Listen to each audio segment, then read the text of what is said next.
chanter cette chanson qui il règne, parce que ce soir c'est Jésus qui règne. Amen. On va sonner avec ce chant. Il règne, Mon Jésus règne, mon papa règne,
c'est dispose ton cœur pour recevoir. Amen. Dispose ton cœur pour recevoir parce que le but ce soir c'est que tu puisses recevoir ce matin. On est avec 14 ce matin. Amen. Le but ce matin est que tu puisses recevoir. Amen. Tu n'es pas venu ce soir rencontrer un homme. Amen. Tu es venu rencontrer le roi des rois. Amen. Celui qui détient toutes les situations dans ses vies. Alors je t'invite à disposer ton cœur ce soir. Amen. Nous allons aller dans le livre de Marc, au chapitre 46, le livre de Marc, au chapitre 10, verset 46 au verset 52. Si quelqu'un peut nous lire. Marc 10, 46, 52. Les lectrices et les lecteurs.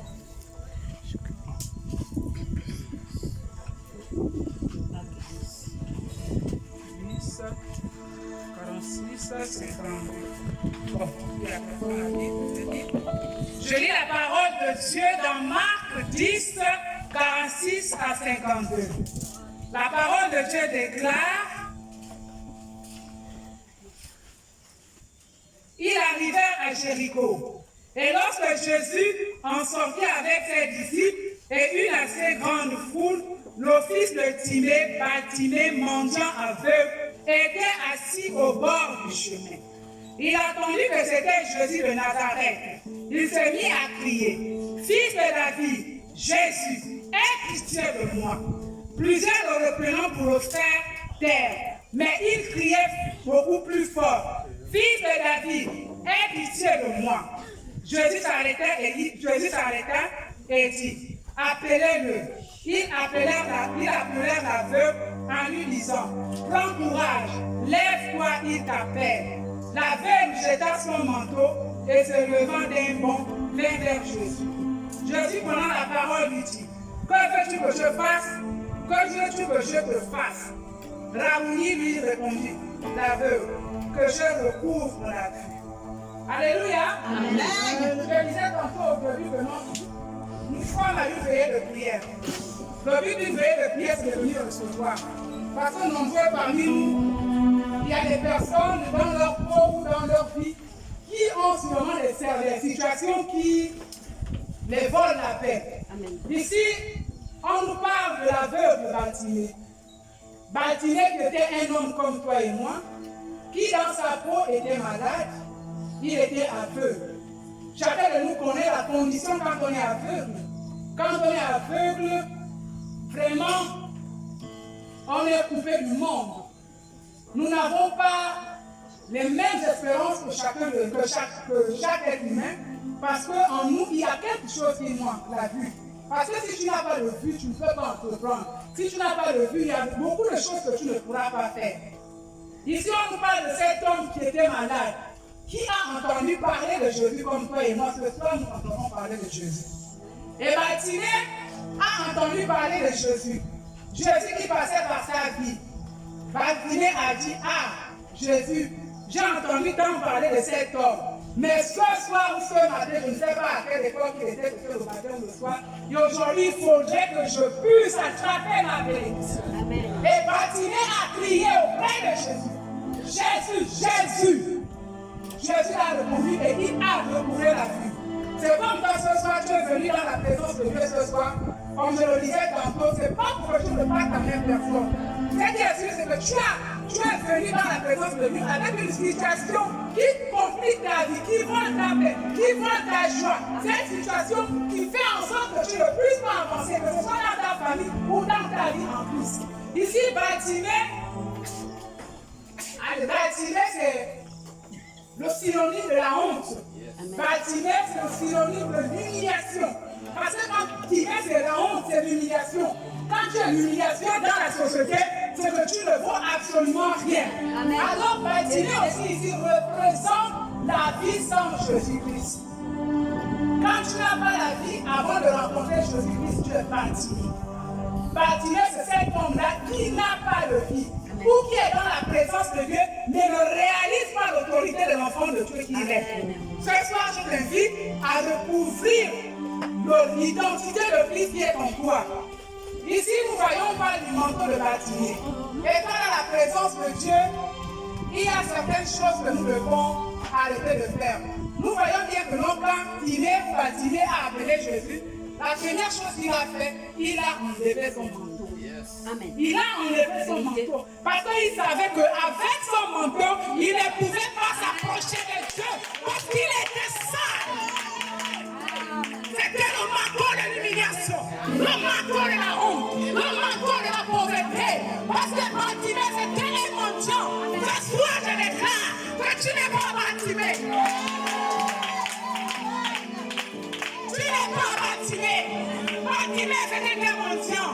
Ce soir, en tant qu'enfant de Dieu, tu n'es pas Bartimée. Tu n'es pas Bartimée. Tu ne seras jamais Bartimée. Tu ne seras jamais Bartimée. Bartimée aussi, Bartimée ici, peut aussi être comparé comme ce chrétien qui est dans la présence de Dieu, mais qui ne connaît pas ce qu'il fait. Il marche à reculons, il ne veut pas avancer comme les 10 vierges qui avaient 5 vierges sages et 10 insensés, ceux-là qui ne veulent pas avancer avec le Seigneur, qui stagnent, qui sont d'année en année dans la présence de Dieu, mais qui ne connaissent pas ce qu'ils doivent faire dans la présence de Dieu. Ce soir, il faudrait que tu changes de mentalité. Tu es un guerrier. Il faudrait que tu reconnaisses que tu es un guerrier. Et en tant qu'enfant de Dieu, tu as l'autorité de posséder tout ce que tu as. Il est hors de question. Étant dans la présence de Dieu, autant d'années, tu demeures la même personne. Tu dois changer. Tu dois changer. Tu vas rebâtir une nouvelle base avec le Seigneur. Parce qu'il est là. Il t'attend. Il attend. Il toque à la porte de ton cœur. Il veut seulement que tu prennes la décision, que tu veux marcher sincèrement avec lui. Et il fera le reste. Ce n'est pas toi qui fera le reste, mais c'est lui qui fera le reste. Amen.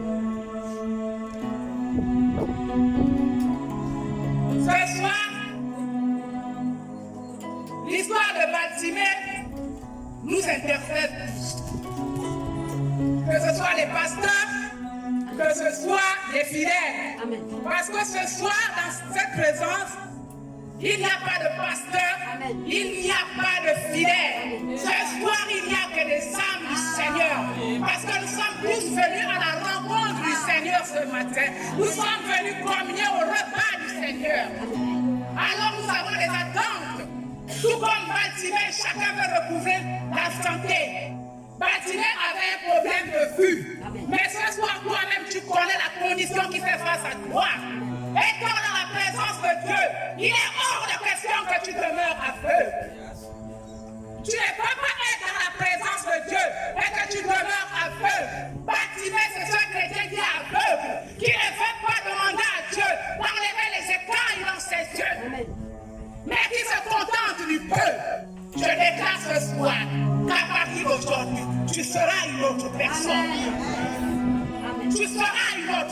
personne. Tu ne seras plus cet aveugle qui ne connaît pas sa condition. Il est hors de question que tu demeures aveugle par la présence de Dieu. Jésus a payé le plus fort sur la croix pour tout. Il n'est pas allé en vain à la croix mourir pour toi. Il est hors de question que tu te fasses malmener par les démons. Il est hors de question. Il t'a donné l'autorité, le vaincre, l'arracher. Qu'est-ce qui t'empêche d'arracher ce que Dieu a mis en toi? Ce soir, tu es peut-être malade ou abattu, mais ta guérison est là devant toi. Elle est là dans le plan spirituel. Il suffit seulement que tu puisses grandir en esprit et récupérer ta guérison. Ton mariage est là, mais c'est toi-même qui es pas le seul. Tu ne vas pas récupérer ton mariage. Il y a ton professionnel. C'est toi-même. Il a pas récupérer tes enfants. Parce que tu es pas le seul. Parce que tu es seul. Chrétien qui stagne, tout comme Bartimée, avant de faire la rencontre avec Jésus. Ce soir, je dis que tu as les possibilités. Et que tu as le courage de pouvoir prendre ce qui est dans notre spirituel. Il n'y a aucun démon qui peut t'empêcher d'être ce que Dieu veut que tu sois. Aucun sorcier de ta famille ne va t'empêcher de servir ton Dieu. Autrefois, on ne voulait pas que je sois dans la présence de Dieu. Et aujourd'hui, Dieu, lui-même, m'a pris de la boue. Il est en train de faire de moi ce qu'il veut. Tout comme Jonas, je suis Jonas parce que longtemps j'ai fui. Je ne voulais pas me tenir devant.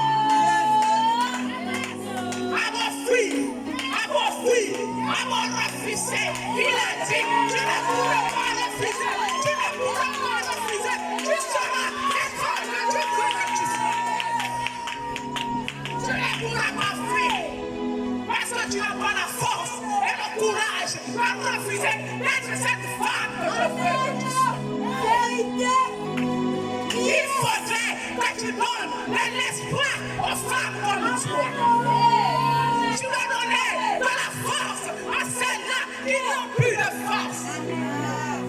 Tu dois prier pour celles-là qui sont malades. Il est hors de question que tu baisses les bras.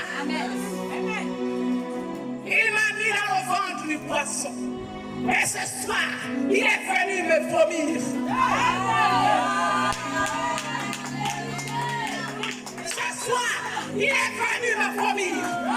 Parce que je ne voulais pas. Parce que j'ai toujours refusé. Oui, je me sens bien quand je dirige la prière. Là, il n'y a pas de problème. Mais être là, devant le monde, je n'aime pas. Pourquoi je n'aime pas? Parce que j'ai grandi, aucune personne ne m'aimait, aucune personne ne me déclarait des paroles d'amour.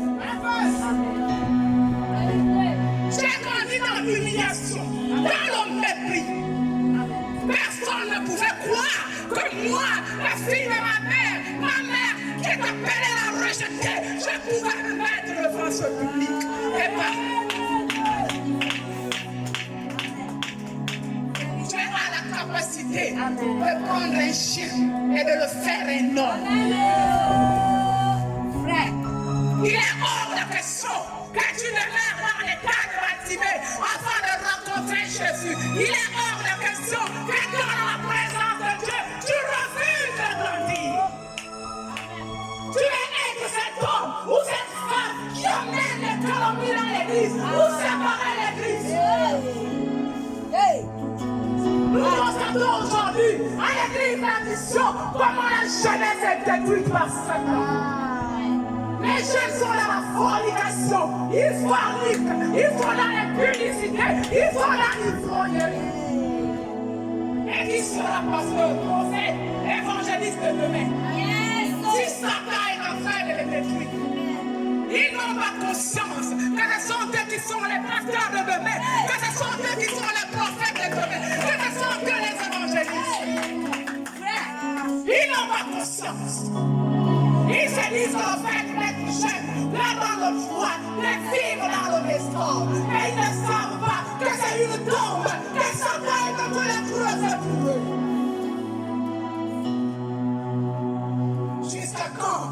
allons-nous dormir? Jusqu'à quand allons-nous dormir? Réveillons-nous. Il est hors de question que nous puissions être oppressés, piétinés par les démons. Car le démon n'est rien devant toi. Tu as reçu l'autorité de le détruire. Nous allons encore aller dans un autre passage biblique. Luc 13, versets 10 à 12. Il n'y a pas les lectrices ici. C'est comment?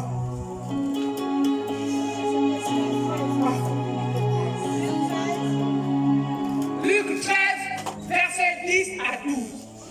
Ce soir, le but est de donner du courage à ceux-là qui ont baissé les bras. Amen. À ceux-là qui n'espèrent plus en eux. Vous devez savoir que Jésus existe et qu'il a la même puissance hier. Amen. Que les choses que les autres ont fait dans la Bible, vous avez la même capacité de faire ces choses. Amen. Il est hors de question que vous puissiez avoir peur. Vous deviez posséder. Amen. Luc 13, versets 10 à 12. Luc 13, versets 10 à 12. Jésus enseignait dans une des synagogues le jour du sabbat. Et voici, il y avait là une femme possédée d'un esprit qui la rendait infirme depuis 18 ans. Elle était courbée et ne pouvait pas du tout se redresser. Lorsqu'il la vit, Jésus lui adressa la parole et lui dit, « Femme, tu es délivrée de ton infirmité. » Alléluia. Amen. Ici, nous comprenons, nous sommes à une veillée de prière. Donc, il est important que nous puissions avoir un message qui nous donne de l'espoir. Un message qui te motive à prier. Amen. Il faudrait que tu saches que rien n'est perdu pour toi. Que tu n'as même pas encore commencé. Donc ta vie n'est pas finie.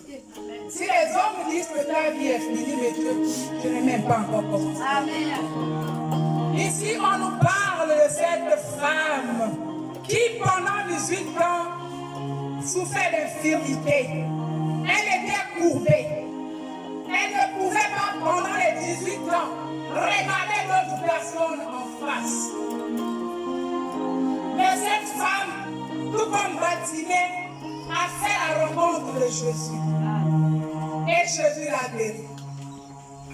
Jésus l'a guéri. Ici, la parabole de la femme courbée nous interpelle aussi. C'est ce genre de chrétiens qui aussi dans la présence de Dieu ont les penchants du monde, sont courbés parce que les situations les ont rendus courbés, parce que la maladie, la tristesse, tout ce qui ne confesse pas le nom de l'Éternel les rend courbés, assujettis. Parce que quand tu es courbé, tu ne peux absolument rien faire, tu ne peux rien te tenter de venir. Étant courbé, tu n'as pas de vie. Parce que Satan t'oppresse. Satan te vole la joie. Il te vole la paix. Il te vole même la santé. Et dans cette veille de prière, si tu es comme cette femme qui pendant 18 ans était courbée, alors ce soir, tu vas prier pour que Jésus te relève. Car il a la capacité ce soir de te relever. Il a la capacité ce soir de résoudre tous les problèmes qui font face à toi. La femme courbée a retrouvé la guérison. Elle s'est redressée grâce à Jésus. Aujourd'hui, tu dois savoir que Jésus a une très grande puissance. Aucune maladie, aucune situation ne peut l'empêcher. Aucune situation ne le bloque. Aucune situation ne l'empêche. Aucun démon, même Satan, n'a pas d'autorité devant lui. Aujourd'hui, nous avons peur des démons. Mais le démon n'est absolument rien du tout devant toi. Aujourd'hui, nous avons peur des sorciers de nos familles. Alors si le sorcier de ta famille arrive à t'atteindre, cela veut dire que tu es faux. Quand on est vrai, aucun sorcier ne peut t'atteindre. En 2020, Satan et ses agents m'ont oppressé. Un an de souffrance, de persécution. Je ne dormais pas. Les démons parlaient comme ils parlent fou. J'écoutais. Si tu dors, tu meurs. Mais je n'étais pas enraciné. Mais j'aimais Dieu. La seule chose qui m'avait sauvé, c'est parce que j'aimais Dieu. Et il savait que j'avais une alliance avec moi. Parce qu'il savait que si Satan arrivait à m'intéresser, la honte sera sa honte. Oppressé, j'écoutais les démons me parler. La journée, j'étais bien. La nuit, je ne pouvais pas dormir. Parce que j'écoutais ces démons me parler. Si tu dors, tu vas mourir. Si tu dors, tu vas mourir. Et j'ai fait des mois et des mois de souffrance. Je ne dormais pas. Mais j'avais la grâce que Dieu avait envoyé les ailes de la destinée qui priaient pour moi. Ah oui, dans la vie, il faudrait que vous puissiez avoir des aides de la destinée. Quand tu passes par une situation compliquée, ils sont là, les espoirs la nuit, les espoirs le jour.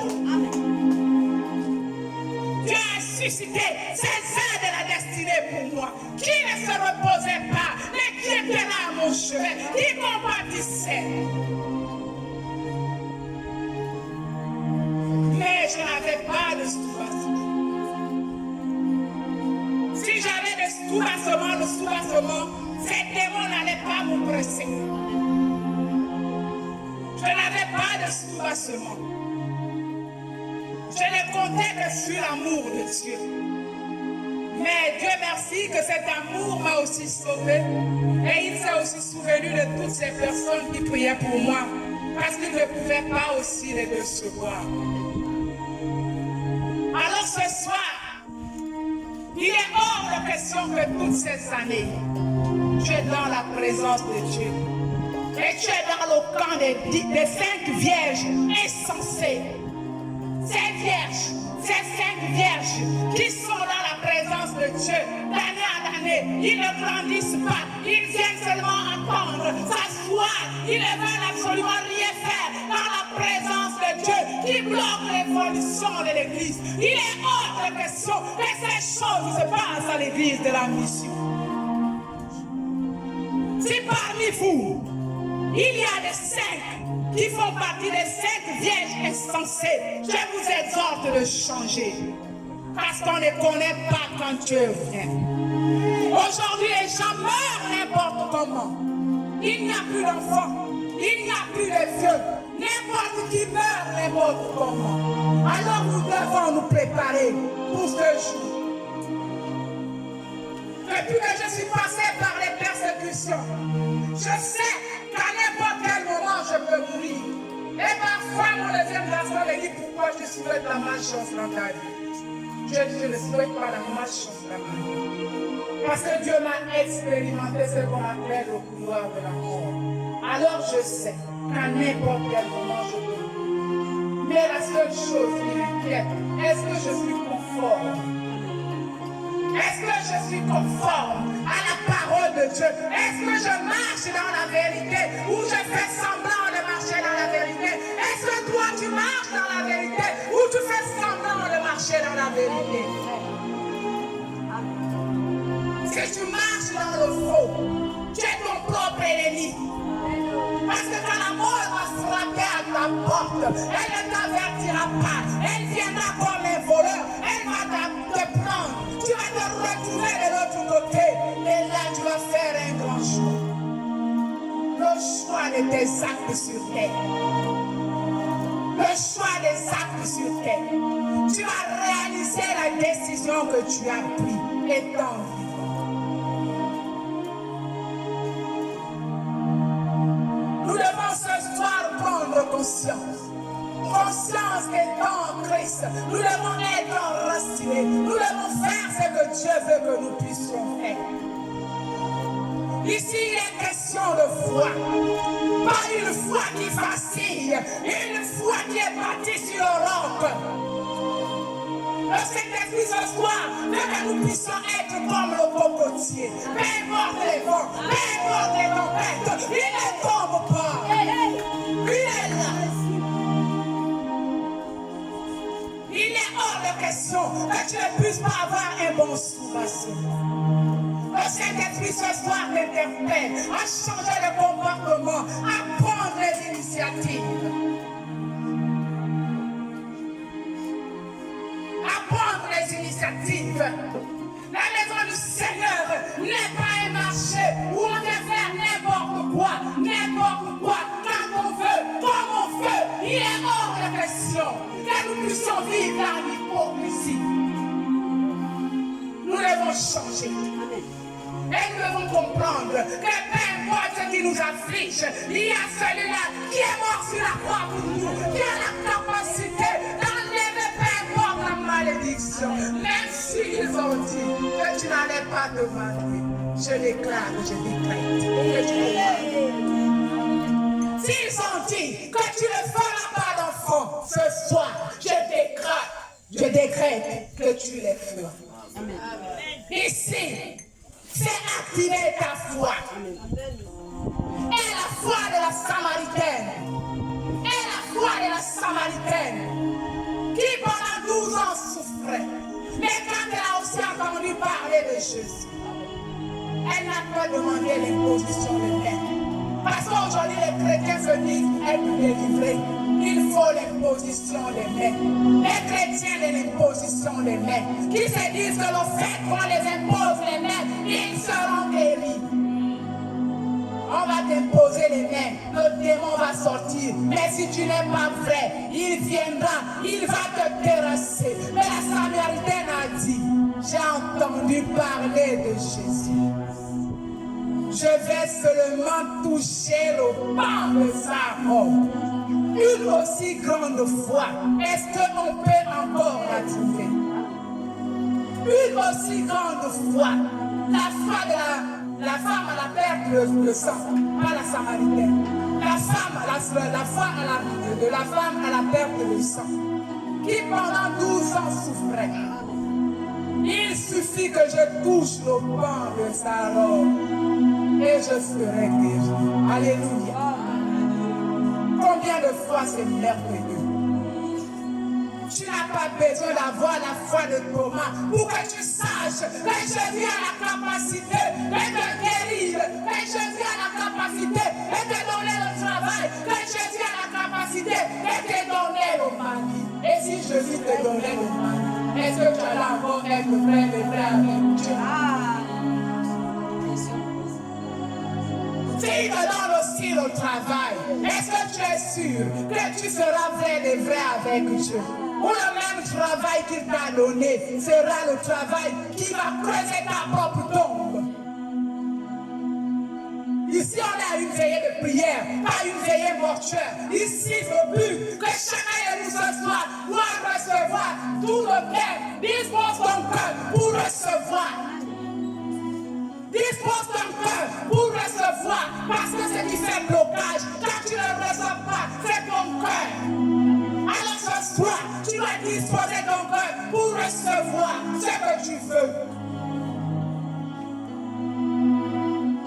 Longtemps tu as été coulé. Il faudrait que tu te relèves et que tu prennes ta vie en main. Il est hors de question que tu demeures courbé. Il est hors de question que tu sois bâtimé. Tout ce que tu cherches est là, mais c'est dans le monde spirituel. Prophétise sur ta vie. Déclare les bonnes choses sur ta vie. Anouchka, viens nous chanter, j'ai prophétisé. Vous deviez écouter les chansons, les paroles de cette chanson. Pour que ce soir, quand on va dire qu'on prie, tu te lèves. Je ne voudrais pas voir les personnes assises à l'église en mission de Doum. On ne prie pas assis. Amen. Les chefs. Amen. Ici, quand on va dire qu'on va prier, les chefs seront mis de côté. Et on va rentrer dans le camp de l'ennemi. Parce qu'il faudrait que tu réalises que pendant que les anges sont là, les démons sont aussi là. Et si tu viens ce soir jouer le crâne, ils vont te terrasser.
Amen. J'ai prié. J'ai vu au loin ma destinée. Amen. Qu'est-ce que ça veut dire? Tu dois prophétiser sur ta vie. Amen. Ne prophétise pas seulement et tu t'assois et tu dors. Tu vas prier jusqu'à quand tu vas voir l'accomplissement. Parce que la parole de Dieu te dit quoi? J'ai prophétisé, j'ai déclaré, j'ai prié, j'ai vu au loin ma destinée, j'ai prié. Ce qui signifie signifie que ta destinée est dans le monde spirituel. Tu dois l'arracher parce que tout est là. Il suffit que tu pries, tu la récupères. Tu as prophétisé, tu as déclaré, tu récupères ce qui est dans le spirituel pour l'amener à l'existence. Parce qu'il est hors de question que tu pries et que tu ne prennes pas ce qui est à toi, que Dieu a mis à toi. Il est hors de question que Satan et ses agents puissent détenir tes bénédictions. Jusqu'à quand vas-tu accepter d'être esclave? À un moment donné, refuse d'être esclave. Bartimée a enlevé sa veste, il a laissé l'humiliation, il a enlevé la honte, il a enlevé les problèmes, il a enlevé la mendicité. Il a dit, je ne peux pas aller devant le roi des rois, étant mendiant, étant... Oh, alléluia. Il a enlevé sa veste, il a enlevé sa veste, il a jeté. Enlève ta veste ce soir. Le manteau de l'humiliation, le manteau de la honte, le manteau de la pauvreté. Il faudrait que tu fécondes. Ce soir, je prophétise la fécondité sur tous les plans dans ta vie. Ta vie doit féconder. Refuse d'être stérile sur tous les plans. Comment peux-tu accepter sur le plan physique? Tu es stérile, il n'y a pas l'argent, il n'y a pas le travail, il n'y a pas les enfants, il n'y a pas le mariage. Même sur le plan spirituel, tu es stérile. À un moment donné, il faut avoir honte. Amen. Non. Il faut avoir honte. Tu ne peux pas accepter d'être stérile sur tous les plans. Oui, il y a les faiblesses, on ne refuse pas, mais quand même, bats-toi pour que tu puisses féconder. Féconde, je t'encourage ce soir de féconder. Tu es appelé à rejeter, mais ce soir Jésus te dit, tu n'es pas rejeté, parce que tu as un père, tu as des frères, tu as des sœurs, et Jésus te donne.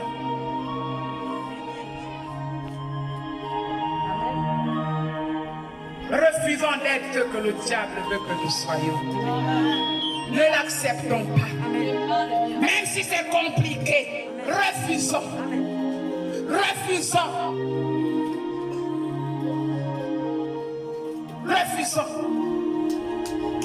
Jésus a la capacité, le Saint-Esprit a la capacité de transformer son vie. vos vies. Oui, j'aime lesquelles fois qu'on est dans nos micros pour prêcher. J'aime prêcher sur la puissance de Dieu parce que je sais ce qu'il a fait dans ma vie. Et je sais que ce qu'il a fait dans ma vie, il va le faire dans ta vie. Ce qu'il fera dans ta vie, il le fera aussi dans la vie de ton frère ou de ta soeur. Il a la capacité de t'enlever dans les mains de Satan et de ses agents. Peu importe le sorcier de ta famille qui te détient, je déclare ce soir qu'il te libère. Peu importe ce Goliath, il n'a pas d'autorité devant le roi de roi. Il a été déjà vaincu. Il faudrait que tu saches ce soir que tu as eu la victoire depuis. Tu as tout. Mais c'est parce que tu veux demeurer bébé spirituel. Alors, étant dans la présence de Dieu, tu es bébé spirituel. Il faut rester haut. Ne prie pas, ne combats pas. Mais tu vas voir à côté de toi, les autres vont s'élever. Mais ne développe pas seulement l'esprit de jalousie. Il ne faut pas développer l'esprit de jalousie. Quand tu vas voir que les autres se battent, tu ne veux pas te battre, tu veux dormir. Mais putain, l'essence, tu n'as pas assez dormi. Tu n'as pas assez dormi depuis ta naissance. Tu vas ta vie voler. Mais tu es là. Tu attends que ce soit les hommes de Dieu qui vont prier pour toi. Vous voyez qu'ils n'ont pas leurs problèmes. Ils ont les combats plus que pour nous. La même manière que le diable nous poursuit, et encore plus. C'est pourquoi je disais que ce soir, il n'y a pas de pasteur, il n'y a pas de titre, il n'y a que les âmes du Seigneur qui sont venus pour chacun ses problèmes, pour recevoir. Quand on va dire qu'on danse, que tu sois papa pasteur, maman pasteur, tu dois danser. Parce qu'il faut révolutionner les choses. À l'église, la mission, on ne fait pas qui danse le grand. Non. Quand on dit, tu danses pour Jésus, tu danses. Parce que la délivrance, c'est fait aussi en dansant. Il faudrait qu'on vous dise qu'en dansant même, les démons s'enfuient parce que la puissance de Dieu les chasse. Tu es là, le démon te matraque. C'est toi qui danses le crâning. Le crâning. Tu as honte de qui? Vraiment. Même si tu as le copain ou le mari là, il faudrait que tu saches que mari et femme, c'est la maison. Amen. Quand tu souffres dans ta chair, il compatit seulement, il ne t'aide pas. Donc, quand on va dire, priez, maman, même si tu tombes, même si tu cries, même si tu cours là-bas, là, le plus important est que tu as ta délivrance ce soir. Et je déclare que tu vas témoigner avant l'anniversaire. Tu vas témoigner. Il faudrait que tu témoignes. Il est hors de question que d'année en année, tu ne témoignes pas. C'est quoi? C'est Jésus qui n'est pas puissant. Jésus n'est pas puissant. Même pas une fois, tu témoignes. À un moment donné, témoigne même pour la vie qu'il te donne. Il faut témoigner avant 2025. Témoigne. Au sortir de cette veillée de prière, il faudrait que tu sois une autre personne. Il faudrait que tu sois une autre personne. Il est hors de question que tu sois la même personne. Je refuse. Je déclare que tu seras une autre personne. Parce que ce soir, Jésus va te localiser. Tu as longtemps pleuré. Tu as longtemps souffert. Mais ce soir, Jésus te localise. Ce soir, Jésus te localise. Je déclare que ce soir, Jésus te localise. Ce soir, il te localise. Ce soir, il te donne ce que tu as demandé. Alléluia. Oh, il est bon, Jésus. Il est bon, Jésus. Priez. Battez les mains pour Jésus. Battez les mains. Oh. Il est bon, c'est Jésus. Il est merveilleux, c'est Jésus. Oh, il nous fait du bien. Il nous fait du bien. Le fait de nous donner la vie. Oh, les démons sont fâchés. Ils sont là. Ils sont en colère. Mais avec les anges, ils ne peuvent pas. Là, les démons de nos familles sont connectés avec les miroirs. Ils sont là, ils nous localisent. Ils sont en train de dire ce que tu fais là. Je vais voir comment tu je déclare que tu vas le vaincre. Ce soir, tu auras la victoire. Ce soir, tu auras la victoire. Les miroirs se brisent maintenant. Je déclare au nom de Jésus que tout miroir se brise maintenant. Je déclare au nom de Jésus que toute télévision se brise maintenant. Je déclare au nom de Jésus que toute caméra se brise maintenant. Je déclare que tout esprit d'accompagnement, qui d'accompagnance de Dieu, qu'ils soient ligotés par les anges. Que les anges les ligotent. Que les anges les ligotent. Il est mort le Christ. Alléluia. Les miroirs doivent prendre feu. Les caméras, les antennes, les satellites prennent feu maintenant. Au nom de Jésus. Au nom de Jésus. Nous allons encore parler d'une autre personne. J'aime bien parler de la puissance de la guérison. Parce que moi-même, je suis dans le couloir de la guérison. Il faudrait démontrer la puissance de Dieu. Parce qu'aujourd'hui, les gens se disent que Dieu n'agit pas. Mais il faudrait que vous puissiez savoir que Dieu agit. Amen. Il a le même pouvoir. Ce qu'il a fait pour Abraham, il le fera pour toi. Amen. Il le fera pour toi. Il est le même. Il n'a pas changé. Alors nous allons aller dans le livre de Jean 5 au verset 1 à 15. Le livre de Jean 5 1 à 15. Emmanuel l'a dit que la lectrice de la mission, elle est où? Caméraman. Ah, elle est caméraman. Ah, amen. Jean chapitre 5, à partir du verset 1 à 11. Après cela, il y eut une fête des Juifs et Jésus monta à Jérusalem. Or, à Jérusalem, près de la porte des brebis, il y a une piscine qui s'appelle en hébreu Bethesda et qui a 5 portiques. Sous ces portiques étaient couchés en grand nombre de malades, des aveugles, des boiteux, des paralytiques qui attendaient le mouvement de l'eau. Car un ange descendait de temps en temps dans la piscine et agitait l'eau, et celui qui y descendait le premier, après que l'eau avait été agitée, était guéri, quelle que soit sa maladie. Là se trouvait un homme malade depuis 38 ans. Jésus l'ayant vu coucher et sachant qu'il était malade depuis longtemps, lui dit: veux-tu être guéri? Le malade lui répondit: Seigneur, je n'ai personne pour me jeter dans la piscine quand l'eau est agitée, et pendant que j'y vais, un autre descend avant moi. Verset 8 qui dit: lève-toi, lui dit Jésus, prends ton lit et marche. Aussitôt cet homme fut guéri, il prit son lit et marcha. C'était un jour de sabbat. Les Juifs dirent donc à celui qui avait été guéri: c'est le sabbat. Alléluia. Amen. Ici, on va encore témoigner la puissance de Dieu. Mais ici, je vais aborder un autre volet. La catégorie des chrétiens, comme je disais, qui ne veulent rien faire et pas réussir. Comment, depuis 38 ans, tu es malade? Il y a la piscine là. Il y a même des boiteux qui vont sauter. Donc, 38 ans. Tu ne peux pas dire. Amen. Un an. Tu tires même le corps pour t'approcher de la piscine. Deuxième année, tu tires. 38 ans. Tu vas même te retrouver à côté de la piscine. Quand on va dire saute, toi aussi. Mais tu attends quelqu'un qui va venir te sauver. Ah, sœur. Tout le monde n'a pas la même grâce. Lui, il a eu la grâce que Jésus s'est souvenu de lui. Oh mon Dieu. Alléluia.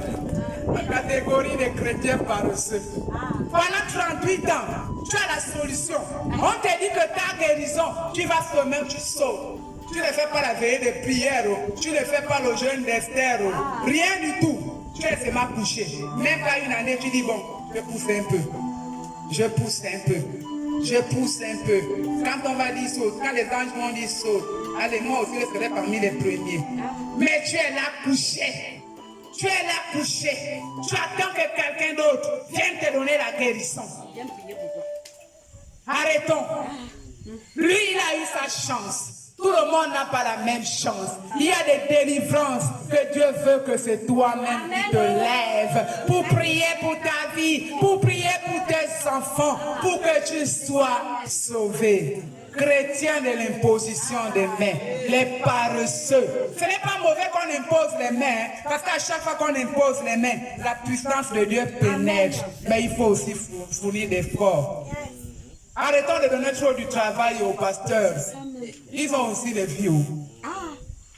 Ils veulent aussi de parfois se reposer. Hein? Aujourd'hui, on voit les pasteurs qui font les jeûnes d'Esther pour les âmes. C'est ce que Dieu demande, c'est bon. Mais à un moment donné, lève-toi toi-même, fais le jeûne d'Esther, le démon là va fuir. La même puissance que le pasteur a, Dieu te dit que tu as la même puissance. Il te dit que tu as la même puissance, les mêmes miracles que Jésus a fait. Tu as la possibilité de faire les mêmes miracles. Mais le secret, c'est la foi. Le secret, c'est la foi. C'est pourquoi, ce soir, à partir d'aujourd'hui, tu dois bâtir ta foi. Nous tous. Parce que nous tous, là, on bâtit. On pousse seulement, on pousse. On pousse, on pousse. Et les jours où tu sens que non, tu as un peu la force. Mais les jours que tu sens que, mais oh, je suis en train de tourner en rond, qu'est-ce qui se passe?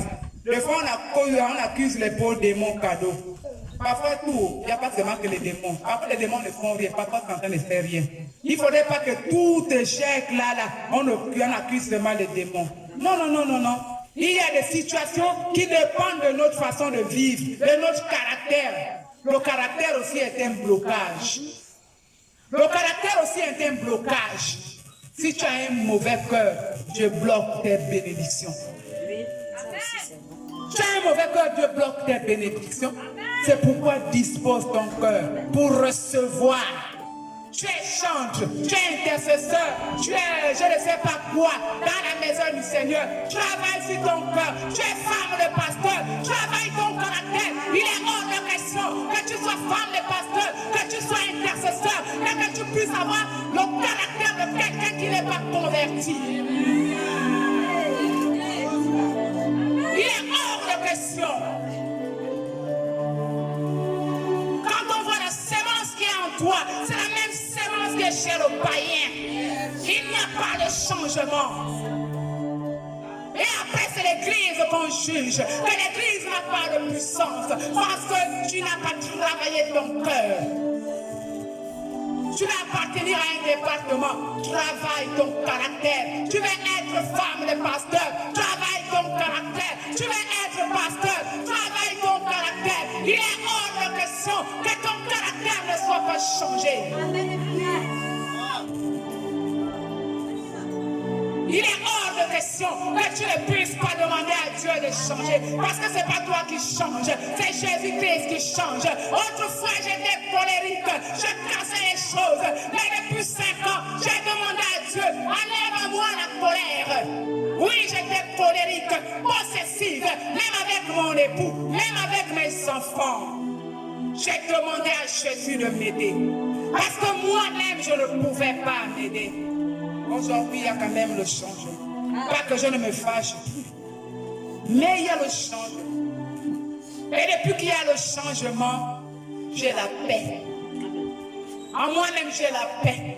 Que je n'ai pas, j'ai la paix. Parce que la personne que je regarde il y a 5 ans, il y a quand même un léger changement. J'étais cette personne qu'on ne pouvait pas provoquer. Tu m'as provoqué. Il fallait que je réagisse aussitôt. Je vais te montrer que moi aussi, je suis capable. Pourquoi tu m'as pointé du doigt? Mais Dieu a dit, tu dois passer par la vallée de l'ombre de la mort pour mourir. Moi qui n'aimais pas les champs. Oui, je n'aimais pas les champs. Mais Dieu m'a appris dans le désert à aimer les champs. Dans le désert, c'est moi qui cherchait les gens pour passer du temps avec moi pendant que je ne le volais pas. Amen. Mais il m'a dit, tu ne peux pas me servir et amener dans ma maison ce caractère diabolique. Parce que la colère, c'est un caractère diabolique. L'amertume n'est pas bon pour un enfant de Dieu. Amen. L'amertume amène la jalousie. Amen. La sorcellerie. Alors, dispose ton cœur ce soir. Jésus t'appelle ce soir à ce que tu puisses disposer ton cœur. Parce qu'il veut faire de grandes choses avec toi. Il est fatigué que tu demeures bébé. Ce soir, il te dit qu'il y a des choses qu'il veut faire avec toi. Ce soir, il t'a réservé une place. Tu as une place. Il suffit que tu puisses revêtir ton autorité. L'autorité de l'enfant de Dieu. Un enfant de Dieu ne doit pas être stérile. Oui, le travail peut manquer, mais tu dois avoir la paix et la joie. Le mari peut manquer, tu dois avoir la paix et la joie. Les enfants peuvent manquer, mais il te dit aime les enfants de ton voisin. Il te dit aime les enfants de ton voisin comme toi-même.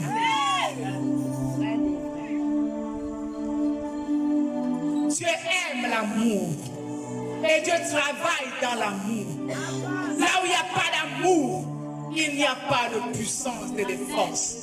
Alors si nous voulons que l'Église, la mission, ait de la puissance, de la force, nous devons changer. Nous devons changer. Il faudrait que ceux qui sont pasteurs soient appelés hors du Gabon.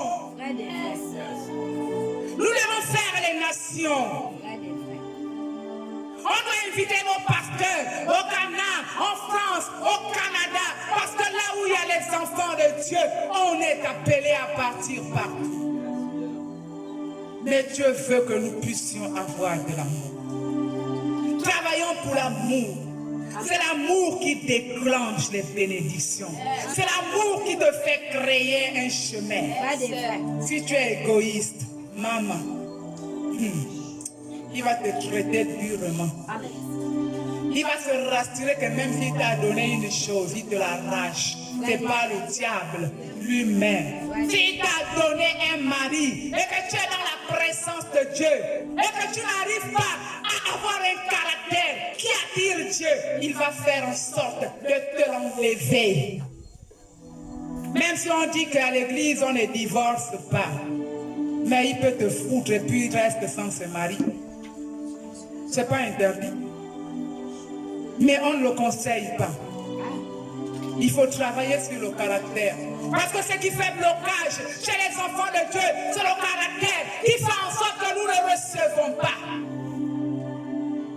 C'est le caractère qui éloigne les bénédictions. Parce que tu as un cœur mauvais, parce que tu as un cœur envieux. Et quand tu es dans la présence de Dieu, il y a une soeur, il y a un frère qui va avancer.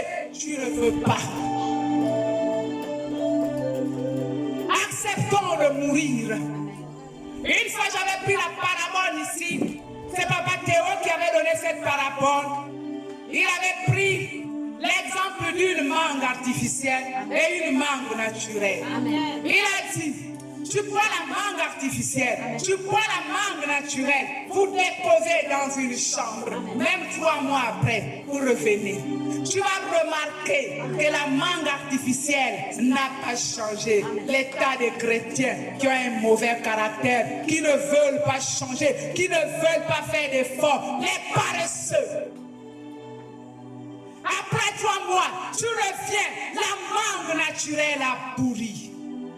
Il faut pourrir pour que ton caractère meure. Si tu n'acceptes pas d'être blessé, tu ne seras jamais cette personne. Quand j'étais colérique, mes enfants étaient droits. Mais quand tu as transformé mon caractère, mes enfants sont devenus. Mais dans tout ça, il veut m'enseigner. Amen. Il m'enseigne par mon mari. Parce qu'il sait que j'ai un mauvais caractère, même si ça change. Il dit comme tu as un mauvais caractère et que tu es têtu. Alors je vais augmenter les situations. Aujourd'hui, j'ai compris. Ça va quand même. Mais je sais qu'il va me reconnaître. Je pouvais dire avant-hier, ah Saint-Esprit, moi je te dis tous les jours mes faiblesses. Je ne les cache pas. Je t'ai bien dit, laisse-moi à la prière. Prédication et autres, laisse-moi, c'est pas le moment. Je sais que je vais le faire. Mais toi, à chaque fois que je dis je ne veux pas, il y a 10 ou 15 personnes, c'est moi que tu choisis. Viens le vendredi, viens ma chère. Tu connais mes faiblesses, que je n'ai pas encore le courage, que je suis encore timide. Mais laisse-moi me préparer. Il me dit non. Tu vas te préparer sur le terrain. Amen. En faisant les bêtises, en faisant les fautes. Et c'est là où tu vas t'améliorer. On devient un grand footballeur sur le terrain. Et j'ai dit au Saint-Esprit, fais comme tu veux. À beau fuir, tu tires. À beau fuir, tu tires. Alors fais comme tu veux. Fais comme tu veux. Puisque tu ne veux pas m'écouter, fais comme tu veux. Et il est en train de faire comme il veut. Amen. Il est en train de faire comme il veut. Et je viens encore le remercier ce matin. Parce que tout ce qu'il fait, c'est pour mon bien. Tout ce qu'il fait, c'est pour mon bien. Je viens encore vous exhorter avant la prière. Vraiment de vous réveiller. Chacun de nous a un guerrier en lui. Il est temps que nous puissions faire travailler le guerrier qui est en nous. Nous ne sommes pas inutiles. Il faudrait que vous puissiez, que nous puissions savoir que nous ne sommes pas inutiles. Dieu nous aime, malgré nos fautes, malgré nos péchés et autres. Dieu nous aime. Ce soir, tu dois savoir que Dieu t'aime. Mais Dieu veut seulement que tu changes. Il veut seulement que tu changes. Il veut que tu le mettes à la première place. Et toi-même, tu verras ce qu'il va faire dans ta vie. Quand tu vas témoigner, procéder par une offrande. C'est pas que quand tu vas... après, tu vas oublier ce message. Tu vas oublier qu'il faudrait que tu donnes la part de Dieu. Tu vas donner la part de Dieu. Il faudrait que tu le saches.